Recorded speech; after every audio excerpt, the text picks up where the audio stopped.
మీకు నయీంకి ఉన్నటువంటి దోస్తీ ఏంటి? అసలు ప్రపంచానికి ఇప్పటికీ తెలియని పనులు అనేకం ఉన్నాయి. ఇప్పటికే పోలీస్ రికార్డులలో అజ్ఞాత వ్యక్తులు చేసినారు అనేటువంటి పనులు కూడా మేము చాలా చేసినాం. ఆయనతో ఉన్న పరిచయాలు బయటపడతాయని ఆయనను పైకి పంపారా? ప్రయాణం చేస్తున్నటువంటి వాళ్ళు రాజకీయ నాయకులు ఉన్నారు.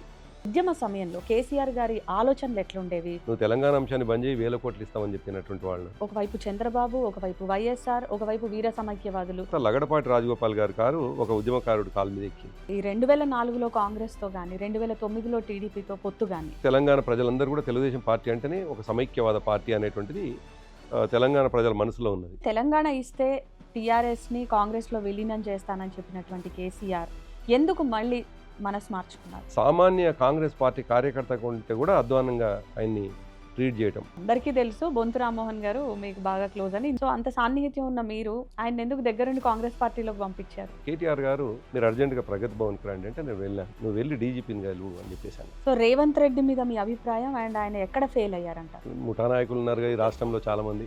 రేవంత్ రెడ్డిని దించేయాలని చెప్పేసి 25 మంది కాంగ్రెస్ ఎమ్మెల్యేలు పార్టీ నడపలేడు. మెజార్టీ వస్తేనే కదా అధికారంలోకి రావడం. అయితే ఇప్పుడు ప్రజెంట్ కేసీఆర్ గారి మౌనం అనేది ఒక వ్యూహాత్మకమైనటువంటి ప్రణాళికతో కూడుకున్నటువంటి మౌనం అంటారా? అక్టోబర్ 12వ తేదీన కాంగ్రెస్ అనే పార్టీ హామీలు తీర్చట్లేదు కాబట్టి ప్రజలు తిడుతున్నారా? ఏమనుకోవాలి? విధ్వంసకరమైనటువంటి తెలంగాణగా చూపించడం,